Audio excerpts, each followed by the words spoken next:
Welcome to the MSA Britpart British Cross Country Championship from Forrest Lodge in southwest Scotland. This is a regular feature on the BCCC calendar. In 2012 the championship used the south side of the venue for the first time, and the course was largely made up of Cat 1 tracks with a few quarry sections to provide some variety. The organisers have laid on a very challenging course of nearly 9 miles in length, and the unusually hot and dry conditions are going to test crews and cars to the limits of their performance this weekend. Let's start with the clubman's event, and with newcomer Rado Kyortan and his navigator Anna Maria Piervu in the Mitsubishi Pajero. Radu's weekend didn't start out as planned when technical issues meant he had to take a maximum on the first run. But those issues were sorted and he started to post some competitive times for 3 runs, but then tragedy hit as the same issue recurred, which they were unable to fix, and sadly they were forced to retire after run number 4.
Radu's retirement left the way clear for Andrew West to win the clubman event at this round. West, along with his navigator Pete Widdop, also had a technical hiccup on the first day with his Milner R5. He had to take a maximum on run 2, but that issue was sorted quickly and they set hugely competitive times for the rest of the weekend.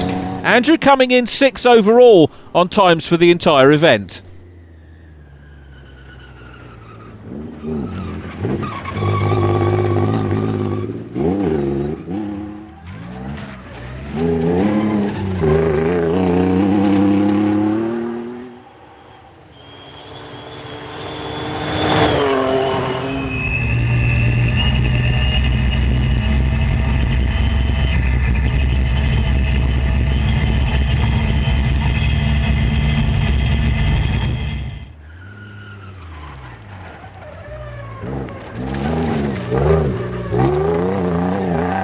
Started off with blowouts before you even got here. We did, yeah. One or two of us have had blowouts on the trailers on the way up. No reason for it really, just one of those things. And the course itself, has it taken its toll? It has, yeah. It's the size of the stones, the flint stones that cause a lot of problems with punctures. I think we've had 4 punctures, but only the same as everybody else. As long as it only is a puncture and nothing mechanical, I suppose it's not too bad. Yeah, we had a puncture yesterday and the tyre actually came off the rim, so we stopped. We obviously got a maximum for that run, which has dropped us down the leaderboard. I think without that maximum we would have been 2nd. I think we're about 7th or 8th now, but it was to save the rest of the car, to be honest. And just finishing here is quite an achievement anyway. That's what we're going for now. We've slowed down, we're just going for a finish. Yeah, it's too rough now. No, is it just the 2 runs left for you? Just 2 to do, yeah. We've no more spare wheels and tyres now, so I really do have to slow down. You might as well just trundle around, don't you? Absolutely, yeah.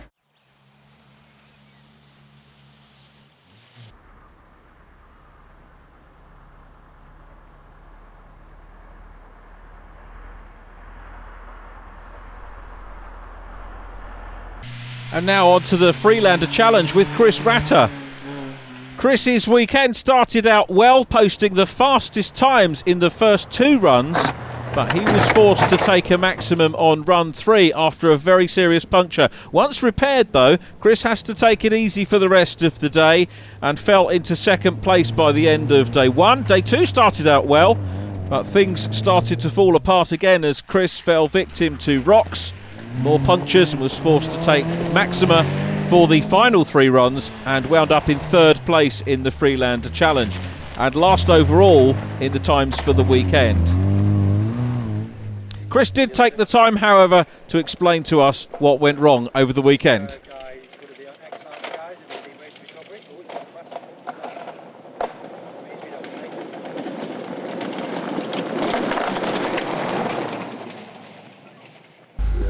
Chris, I can see the car's all nice and clean. Does that mean you're not going out again? Yeah, we've decided we're classified as a finisher, but we've had such a high attrition rate on tyres. We've done 8 tyres, which would normally last me 2 years. So I've called it a halt, and we've washed it off, and we're ready to go, start loading up. Good event. It's just been very, very hard on tyres, and I don't want to do any more. Yeah, you've done enough to get some points, and you just don't want to ruin anything else, I suppose. No, and it's just, it's the number of tyres we're going through. 8 tyres is not an insignificant amount of money, and as I say, that would normally do me 2 years worth of events. So we need to just maybe go and talk to our tyre supplier and say these are maybe not as good as they used to be, but it might just be that there's a lot of very sharp rocks out on the coast. I know most other people have had a lot of punctures as well. I think Tim Morgan's had the least, and he's running on exactly the same tyres, so maybe it's my driving style is not appropriate for these rocks here. No, it looks that way. But well, I suppose you're looking forward to Radnor now then after this. Yeah, we're going to have a run round Radnor, and hopefully get back up the leaderboard again. So that'll be interesting.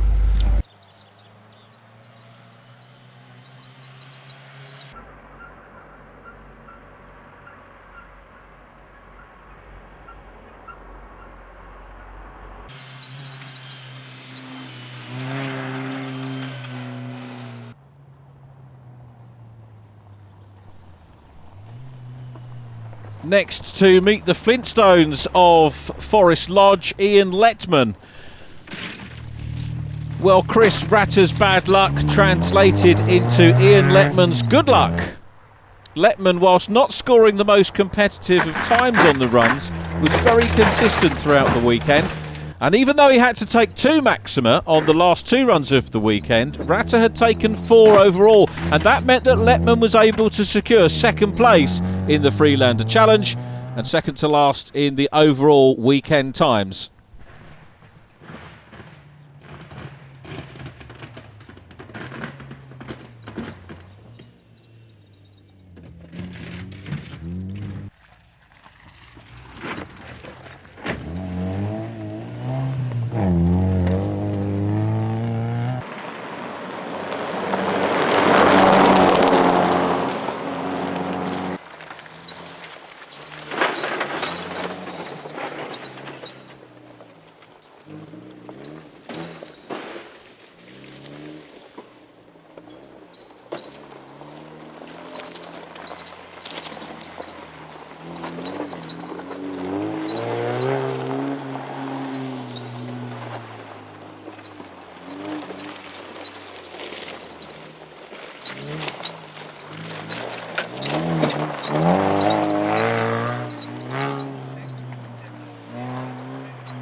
Go ahead.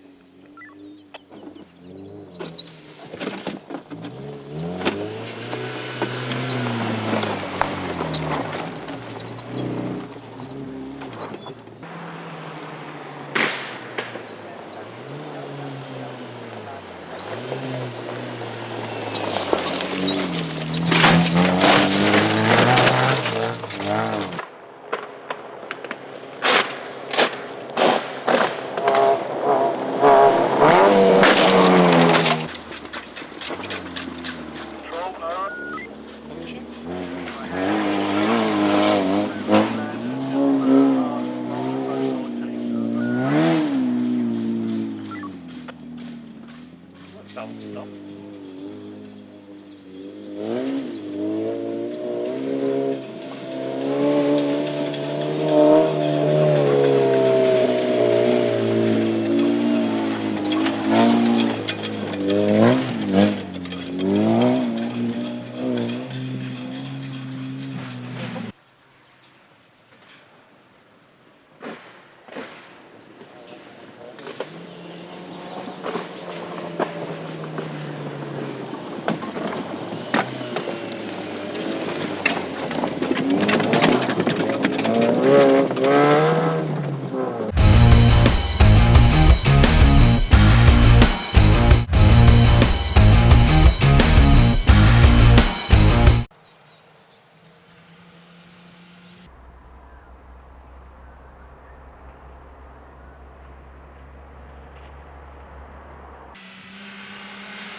Welcome back to the British Cross Country Championship, round 3 at Forrest Lodge in southwest Scotland. We're looking at the Freelander Challenge at the moment. Before the break, we saw Ian Letman, a driver recovering from the rollover he had at Radnor. And now this is Matthew Morgan, along with co-driver Tim. The pair of them played the weekend tactically. The tactics being not to push the car too hard, and that way avoiding as many punctures as possible. And you know what? The tactic paid off. They got a class win, and Matthew now is in joint first place in the Freelander leaderboard with 110 points. There's more to go in the season, of course, and anything can happen, but it's looking like a very close competition this year in the Freelanders.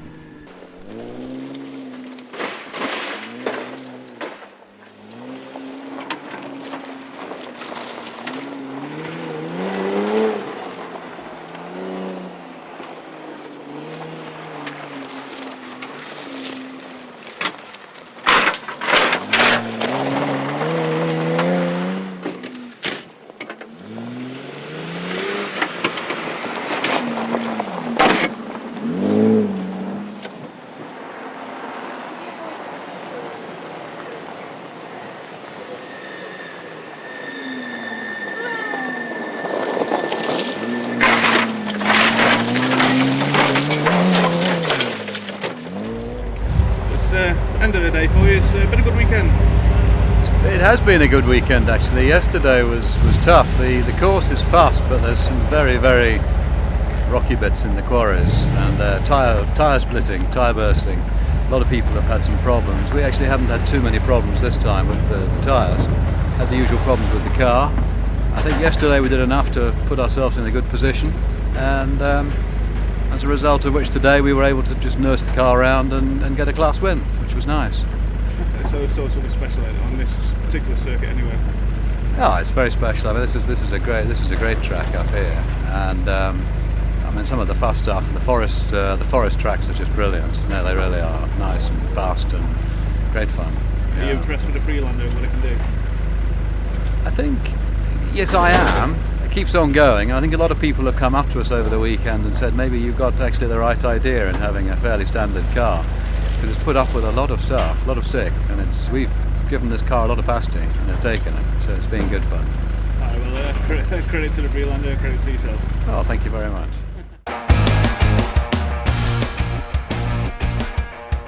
So Matthew and Tim Morgan winning the class, with Ian Letman and Colin Batten second, Chris Ratter taking third position in 107. And the championship table leaves Ratter and Morgan tied on 110. Ian Letman second from Andrew Woodhouse, with Nick Lyons in fifth.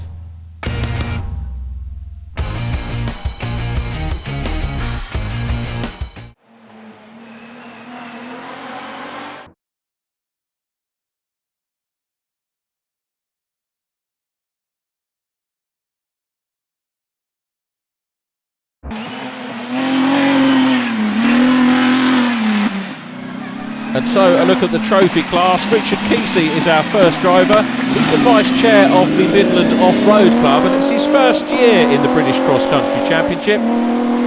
He's car the Warrior Indy SG, and of course the season started well. He took second place in the last meeting at Radnor, but the good luck didn't continue, sadly, here at Forrest Lodge. A broken flange on the back diff in run 5. And rather than trying to fix it in the field, Richard and his crew decided not to push the car any further for risk of even further issues, to get themselves ready for the next round back at Radnor. The retirement in this round drops him from 2nd in the points table down to 4th. Well, you've joined the group of non-finishers. I can see it's on the back of the trailer, as is a number of cars already. Yeah. What happened? Broke a drive flange on the back diff on lap 4, so two-wheel drive on the front, so it was a bit hard. Could have got it back, but we obviously took 2 maximums because we're out on the course. And when we actually got the car back, the front pulleys come off the engine for some reason, so not going to break the car even more, so we'll get it fixed ready for Radnor basically. Yeah, it just tends to be the case, doesn't it? It's pretty rough. Obviously there's a lot, as you say, there's a lot of cars not finished, and it's a big learning curve. Scotland's very, very demanding. It is a bit of a car breaker, so we'll live and learn and give Paul a run for his money when it comes to Radnor. Is it just a case of, right, I've broken it, I've spent enough, let's just pack it in and just get ready for Radnor? Not really. I mean, we have had a look at it. I mean, I probably could have got away with putting the pulley on, but I don't want to break the engine even more so drive flange we could have repaired, but I am enjoying it. It's my first year, so just got to go with the flow and see how it goes. I don't want to wreck the car in the process, so just go home and get it fixed and get it ready for next time out. Right, well, thanks for speaking to us, and we look forward to seeing you. No, pleasure. Thank you very much.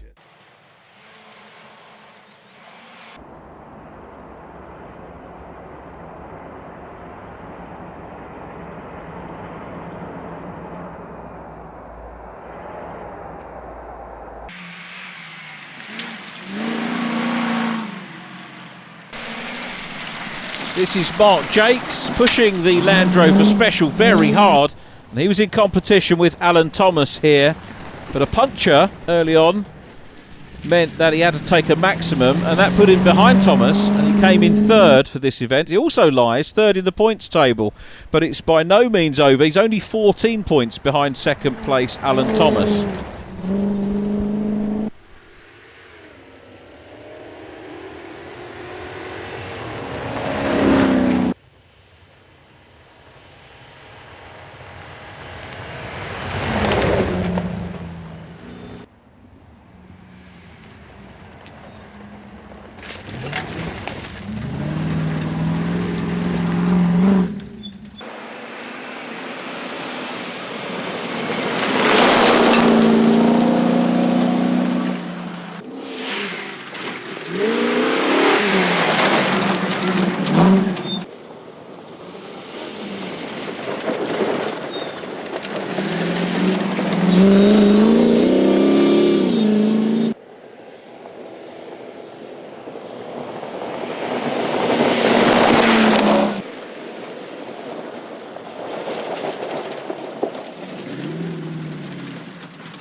That's a point.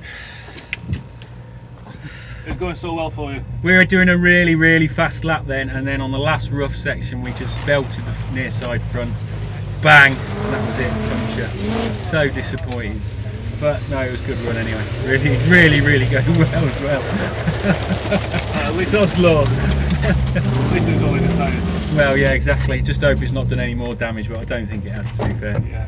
First glance where it looks all right. Good. That's the main thing.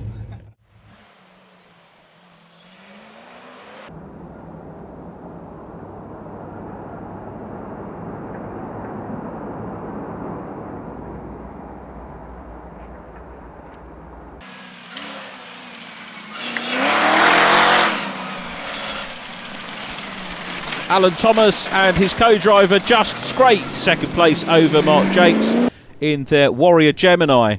They also suffered a couple of punctures throughout the weekend, but managed to avoid any maxima, which just gave them the edge over Jakes, coming in just over 6 minutes quicker. The pair currently reside in 2nd on the trophy class leaderboard, but there is still, of course, everything to play for in this competition.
It's been a tough weekend overall. The rain's just starting now.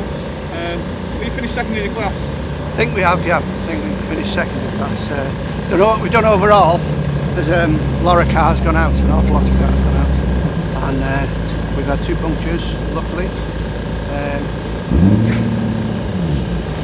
Really good weekend, haven't we? Yeah, it's been a tough old course, hasn't it? Yeah. A mix of fast and furious, and bit of technical through the quarries, watching out for the punches. That's why Alan said we're lucky only to have 2 actually. We could have had a lot more if we were less careful. Yeah, a lot of people have had about 6, 7, 8 punches. Yeah, that's right, yeah. We ran out of tyres in the end, so they've had to retire. Yeah. So yeah, you have been one of the lucky ones. Our times maybe could have been a little bit quicker, but we've been stupid to go quicker. We want to finish, and you know, it's a point to make prizes. You have to go home, fix the car because of punches. Punch will rip a brake pipe off. Easy enough, wouldn't it? Yeah, we could have gone quicker, but if we go quicker we get more punches. Yep, absolutely. More damage to the car. Striking the balance. You got to go a little bit slower, not too slow, otherwise people catch you. And just strike a happy medium between not having punctures and not going too slow, really. Yeah, it's more of a strategy game this weekend. Yeah, definitely. Yeah, strategically played. Alright, well done, guys. Thank you very much.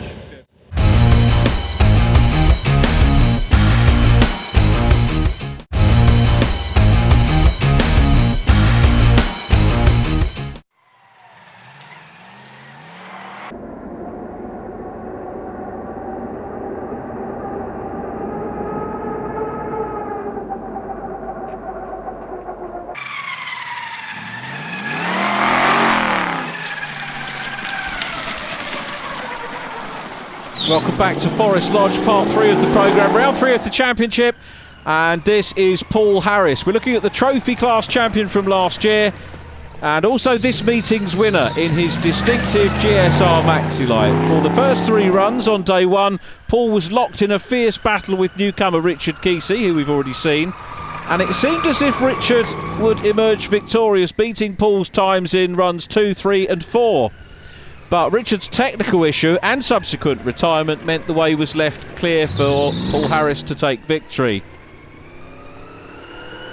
As I mentioned earlier, there's still everything to play for in the trophy competition this year, and as we've witnessed in previous seasons, absolutely anything can happen in the British Cross Country Championship. The action is hotting up, and any one of these talented drivers could still take the title.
Did you manage to finish?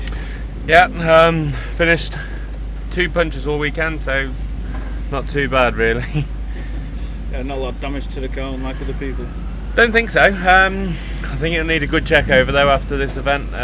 Warm parts and things will need to be well checked for Radnor next time. Even though it's been a tough course, have you enjoyed it? Yeah, very, very hard course. Tiring, very tiring to drive it for the 2 days. It's cut up really bad today, so yeah, it's been very hard. So I suppose it's credit to yourself, the team, and also the car for lasting all weekend. Certainly, but that's what it is in Scotland. It's survival. So round 3 looks like this. Paul Harris sharing with Claire Harris take the overall honours in the trophy. Alan Thomas and Barry Marshall in second. In the championship, it's Paul Harris from Alan Thomas, Mark Jakes third, then Richard Kesey and Adam Bridgman rounding out the top 5.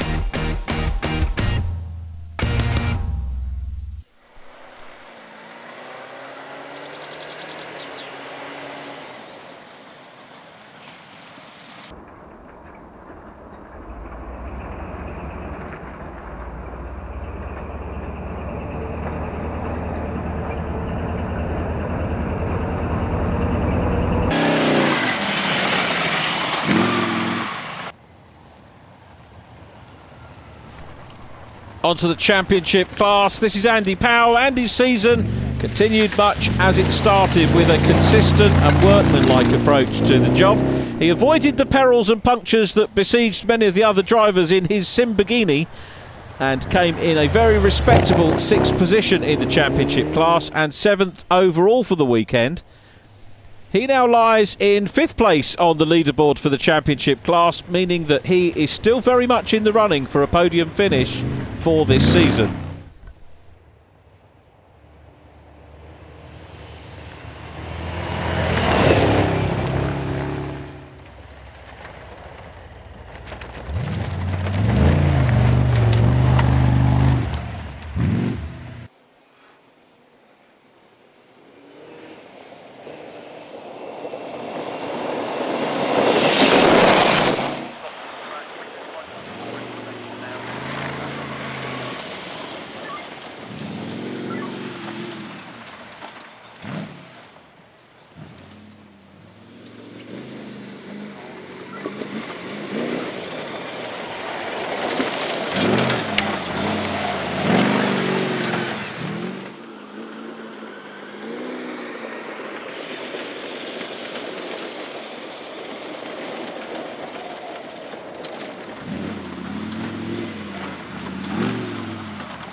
Toby Jefferson also managed to avoid the scourge of this tough and demanding course by only having 1 puncture all weekend, and that one only affected his overall time by a couple of minutes.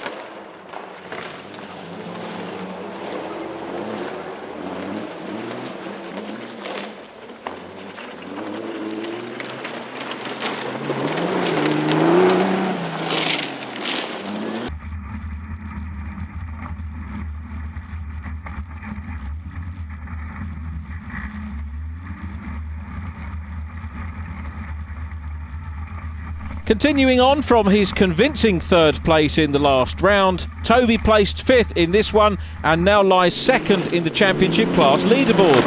But he was more than happy with that result, which he now goes on to explain.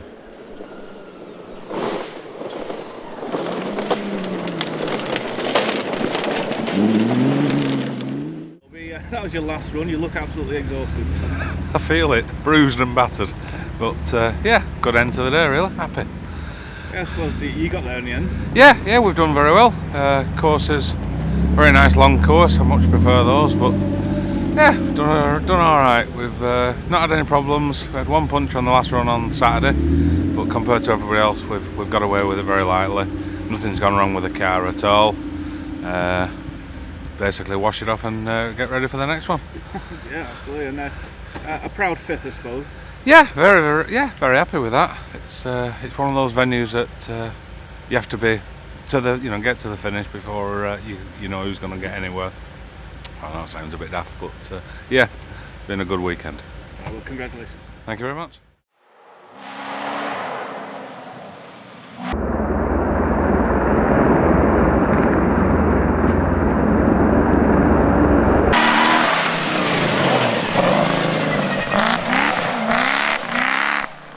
Mike Moran secured a convincing 4th place in his AT 4x4 Challenger with new supercharged Jaguar engine, despite losing half his rear suspension in the final run and puncturing the tyre.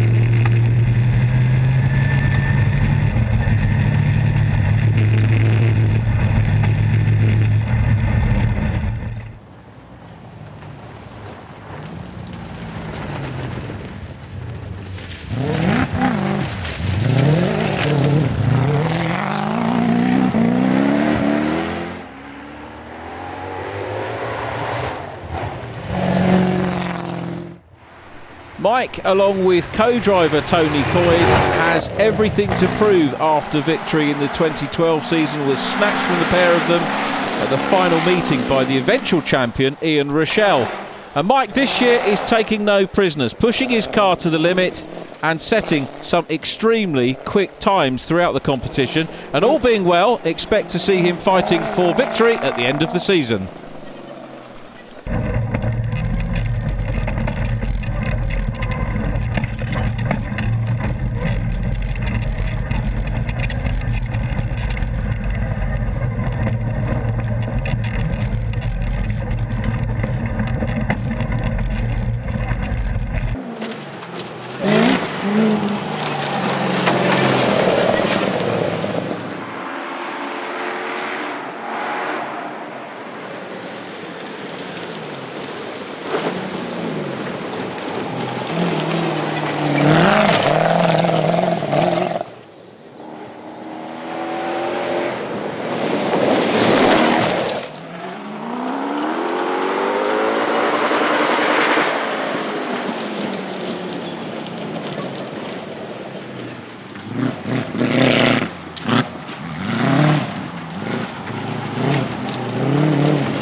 So that's Mike Moran on course. Join us after the break. We'll catch up with Mike and see the conclusion of the event in part 4. Stay with us.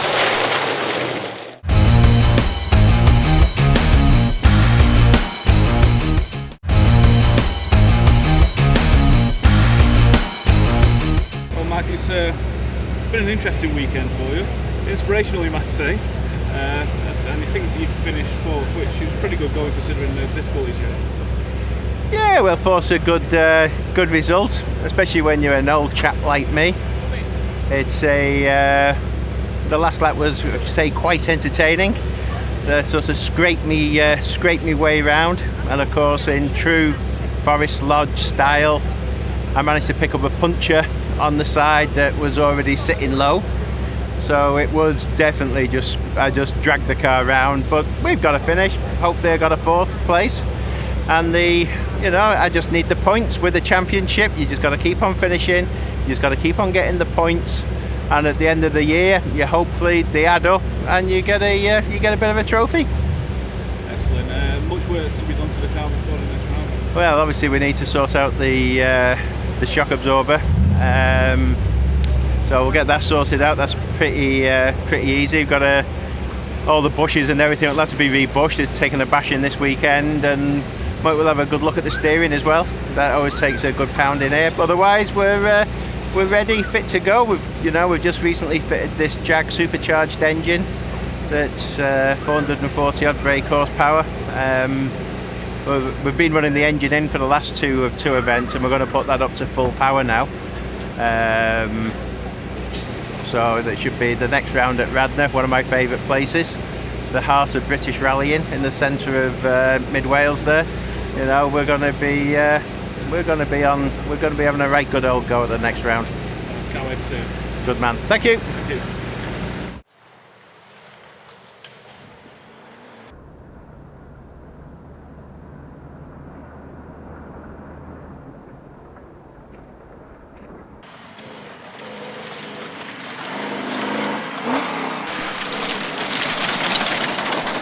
So from Mike Moran we go to Paul Myers, another potential championship winner in the last round of the 2012 season, and he is again proving to be just that again this season. Paul's Land Rover Tornado escaped with barely a scratch, let alone a puncture at this round.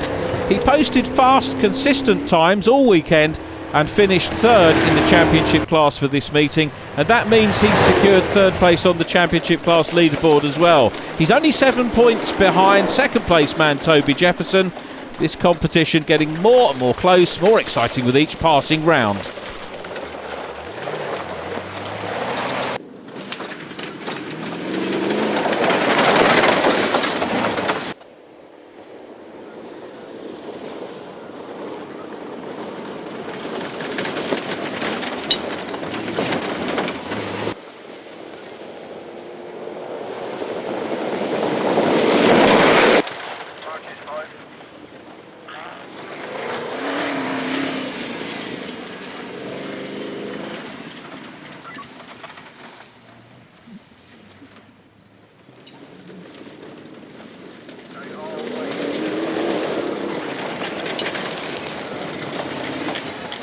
Credit to not only yourself but to your pit crew to keep the car together.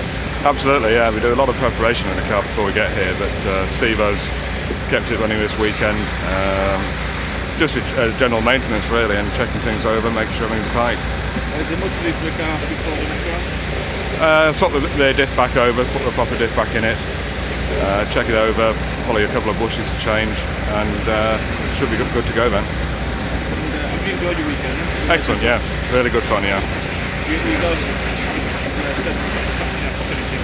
Definitely, yeah. Yeah, no, there's a lot of guys not finished, and we're just really pleased to get round to the end, and no real damage. Well, thank you, Sam, and we look forward to seeing you around. Thank you. Thanks.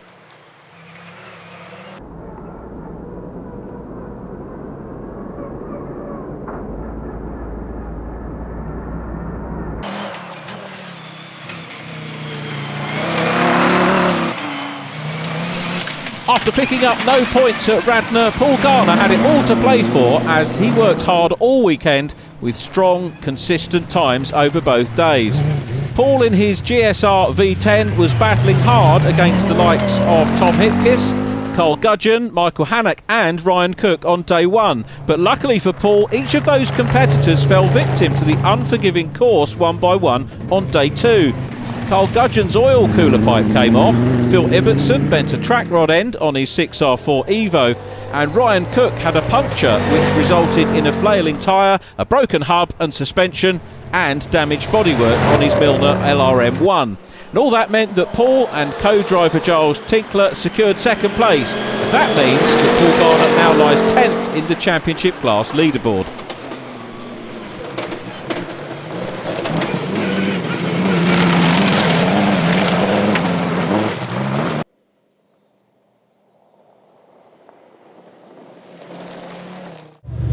So, Paul, it's the end of the day, the rain's just started. At the minute you've won the event, just see what Dan does now. Yeah, it all depends on how Dan finishes, whether he finishes his last round. I think we've beaten Paul Myers just. So it's either a first or a second for us, hopefully a first. It all depends on Dan, but a great weekend apart from that. Yeah, and credit just to finish, I suppose, and to be up there. It is. It's been a hard weekend. A lot of people are left. I think there's only sort of 50% of the field left. It's a hard course. We've changed tyres, not because we've blown them, but because we've worn them out. I know I've spoken to you all through the day. You've had minor problems, just minor technical issues, but nothing major. No, we've had a few minor issues. Now we've got to take it back, strip it down, replace things. But my pit crew and Ian Bartlett have done a great job keeping me going. Not much work to do for Radnor. No, not much, but I do need to check a lot of things on it. So we'll catch up with you next time. That's lovely. That's great. Thank you.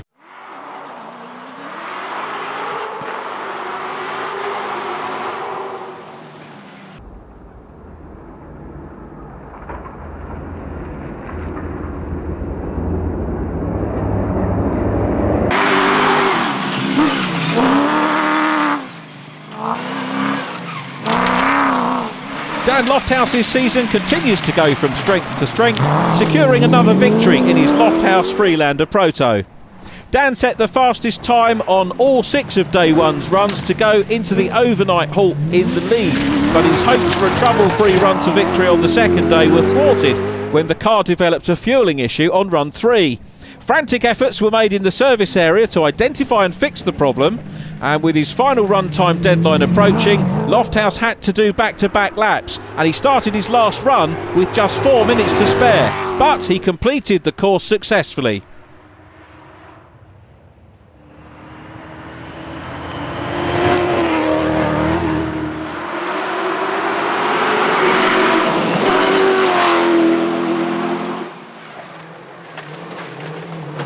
Dan remains top of the leaderboard with a 27-point advantage, but of course, as we've said before, anything can happen in BCCC, and he will have to fight hard to retain that position.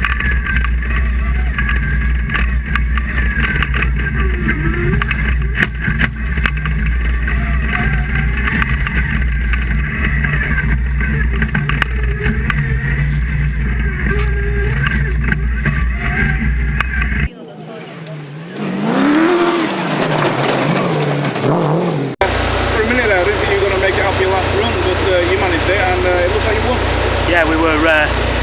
Fuel pump was a wiring issue, and it was a nightmare. It was the most little stupidest thing, but we found out we got it in the end, and we got the car running. We had 3 more stages to do within 40 minutes, 50 minutes. We did 3 back to back. I think we got in before the last run with 5 minutes to spare, so it's quite close. But we've had 3 good runs, no punches, no problems. 3 runs back to back.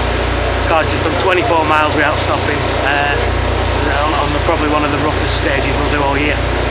Just proves how strong and how good it is. So this is credit to not only the car, to yourself and also the team. Yeah, they did a cracking job, everyone. Johnny, my dad, to get it back up and running.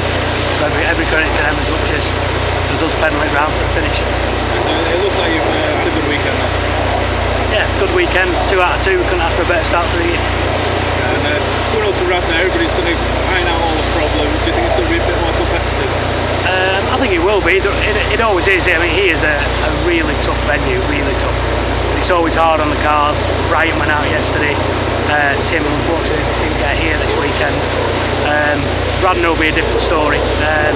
We've got the footprint in now with 2 out of 2, so hopefully we can keep it up for the rest of the year. Well, congratulations, and we look forward to seeing you. Thank you very much.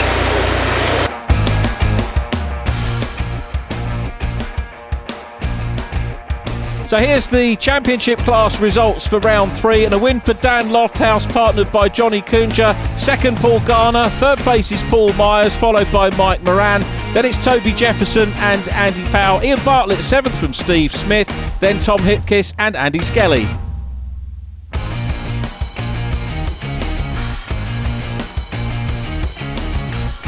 Championship positions look like this. Dan Lofthouse from Toby Jefferson, Third place is Paul Myers, fourth is Mike Moran ahead of Andy Powell, then it's Ian Bartlett and Andy Skelly. They're followed by Steve Smith, Martin Cox and Paul Garner.